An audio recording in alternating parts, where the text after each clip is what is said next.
non-vegan. War? Ah, no sweat. They only just make our world more and more dangerous to live in.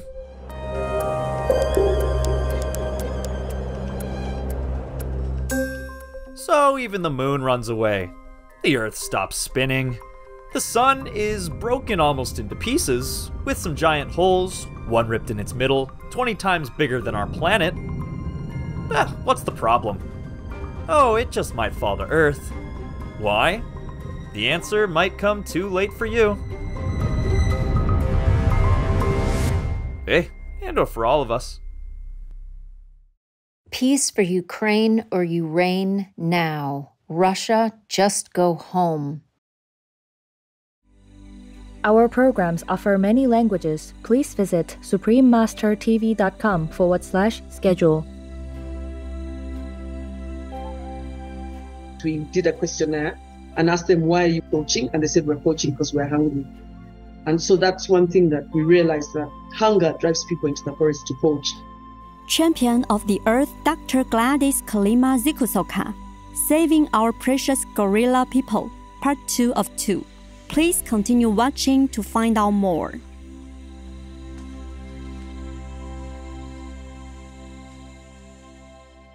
Vegan, free from atrocities.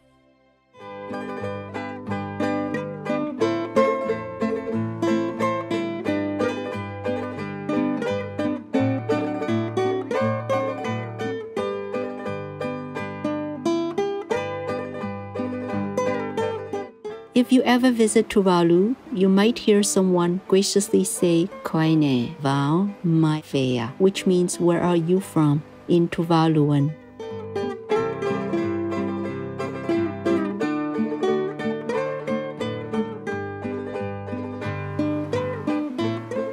Kind viewers, I am Tarina.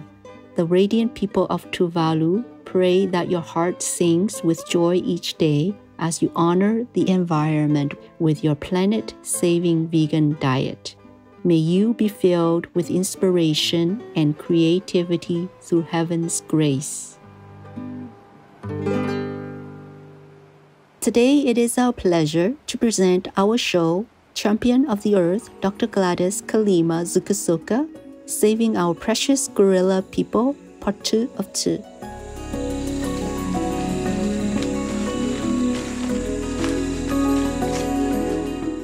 As we learned in the first episode, Dr. Kalema-Zikusoka became the first ever full-time wildlife vet for the Uganda Wildlife Authority in 1996. The caring lady is also the founder and CEO of Conservation Through Public Health, or CTPH. CTPH seeks to better the relationship between humans and the wildlife people in the biodiverse habitats surrounding them, by improving community health and livelihoods. In turn, the local residents in Uganda and the Democratic Republic of the Congo, who are aided by CTPH, become steadfast partners in wildlife conservation. In 2021, the United Nations Environment Program named Dr. Gladys Kalema-Zikusoka a champion of the Earth for her 30 years of helping safeguard primates, particularly the highly endangered mountain gorilla individuals.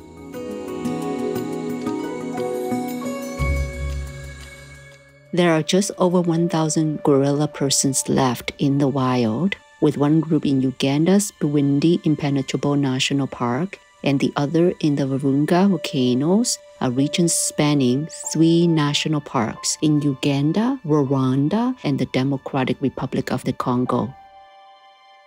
The kind doctor is also the author of the book Walking with Gorillas, The Journey of an African Wildlife Vet.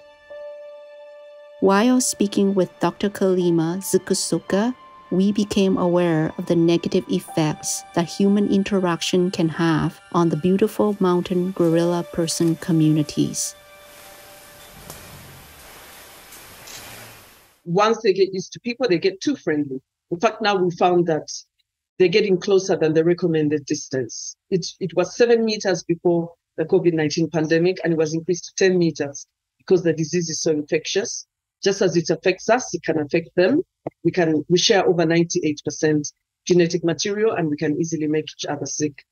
So during COVID, the distance was increased and people had to wear masks. We really advocated for that in our non-profit, our NGO, Conservation through Public Health, because this was the time when the gorillas were at most risk from human disease, because it was such a contagious disease. But we found that prior to that, people were getting too close to them, but they were also getting too close to people, less than 3 meters. And the baby gorillas love to play and to show off in front of the tourists. They're very curious, and sometimes they want to come close to people to see, a bit like human children.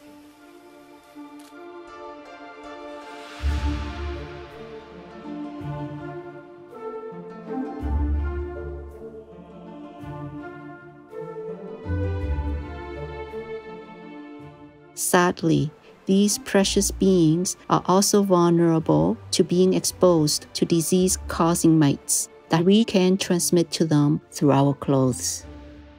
They're so friendly that once they lose their fear of people, they start going into people's gardens. They start leaving the safety of the forest habitat and go to people's gardens, because that's probably where they used to range before their habitat was cut down by, people cutting trees of their forest home. So we found that these gorillas were going into people's gardens, and people put out scarecrows with clothing on them to chase away baboons, which are worse than gorillas incorporating. And because gorillas are curious in general, they probably touch this clothing, and that's how they got the scabies. Because scabies is very prevalent, it's very common in the low-income groups of people who have poor hygiene. And that's how we believe they got it. But thankfully, with 1 dose of ivermectin, they were able to recover. A few years later, another gorilla group got scabies in another part of the park. And because it's a common disease in the local community, we found out that rather than just having to keep treating gorillas for scabies, we need to do something to prevent the scabies in the local community.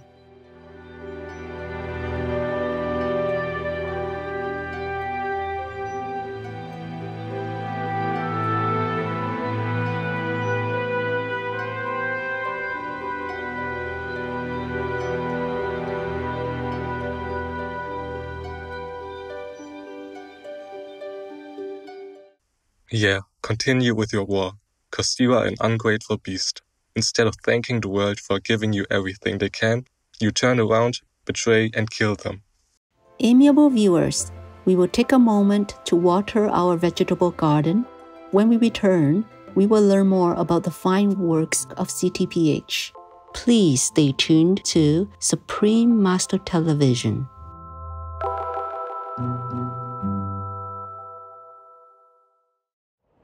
Russia, go home now. Welcome back to today's show, Champion of the Earth, Dr. Gladys Kalema-Zikusoka, Saving Our Precious Gorilla People, Part 2 of 2 on Supreme Master Television.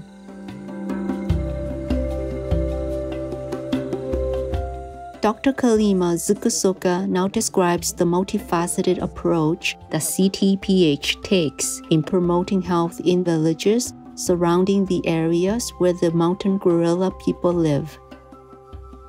So, CTPH One Health approach, we have 3 integrated programs. One of them is wildlife conservation with a focus on wildlife health and habitat conservation. We found that gorillas are a species, but they also live in a habitat. And if the habitat's being destroyed, they're more exposed to lots of things, poaching, snaring, and diseases, even from people coming in. So the habitat for them going into people's homes. And then with the community health program, we focus on a One Health approach, which is looking at zoonotic diseases which can spread between people and animals. Then on the side of alternative livelihoods, which is our 3rd program, that started later when we realized that many people are unhealthy because they're poor. And so we decided to start supporting coffee farmers bordering the park by building a global coffee brand to save gorillas through coffee. Almost every time we come across farmers, and some of them are coffee farmers, we realized that they were not getting a steady market or a fair price. And they were still entering the park to poach, to collect firewood, because they couldn't protect themselves anymore. And so, they couldn't survive without the forest. They were hungry.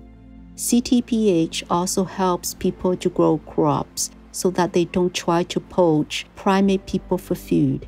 So we decided to set up a program where we can provide fast-growing seedlings for the local communities who are very hungry and are having to depend on the forest just to survive.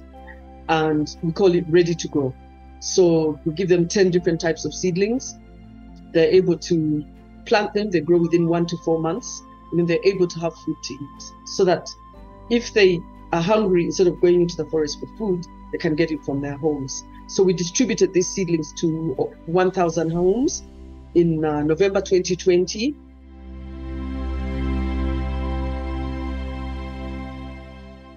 The seeds were also distributed to the wife of a man who has been jailed for killing a silverback mountain gorilla leader who was affectionately called Rafiki. Rafiki was 25 years old and had led his troop of 17 gorilla people since 2008. But due to a lack of income, the man went into the bush to kill animal people for food. And this is when Rafiki sadly perished. The poacher's wife, she was a young lady of 22 years old with 3 children under the age of 3. She was very poor, the poorest of the poor. And now she has a ready-to-grow garden. She's able to feed herself. And we found that there were a number of people like her in the community who were really desperate. We did a questionnaire and asked them, why are you poaching? And they said, we're poaching because we're hungry. And so that's one thing that we realized, that hunger drives people into the forest to poach. But tourism helps to alleviate hunger because money comes in and they use that money to buy food. But what we told them is that now we're giving you this ready to grow, not only because there's COVID and people aren't coming in and the economy has gone down, but it's something that you need to do afterwards. Harvest the seedlings and next season plant them again so that you always have food, whether or not they're tourists.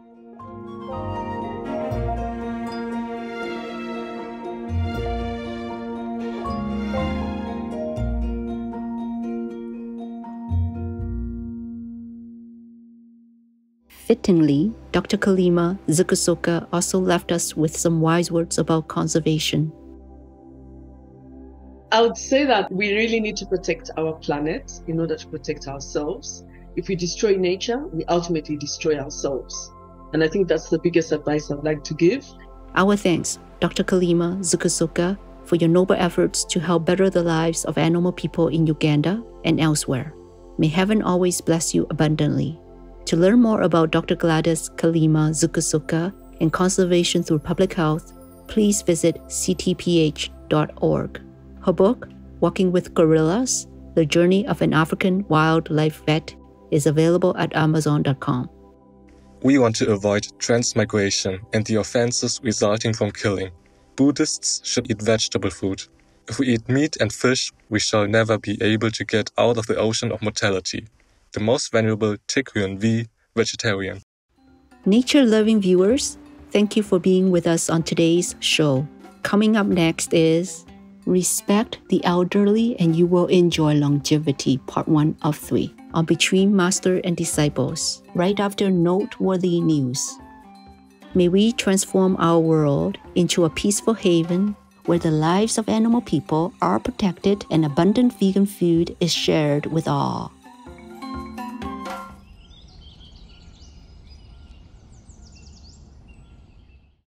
Be vegan, make peace, do good deeds, hell not reach. Our programs offer many languages. Please visit suprememastertv.com/schedule and suprememastertv.com/GPGW. Nos programmes offrent plusieurs langues. Veuillez visiter suprememastertv.com/schedule y suprememastertv.com/GPGW. Nuestros programas ofrecen varios idiomas. Visiten suprememastertv.com/schedule y suprememastertv.com/GPGW. Acara kami menyediakan banyak bahasa. Silakan lihat suprememastertv.com/schedule dan suprememastertv.com/GPGW.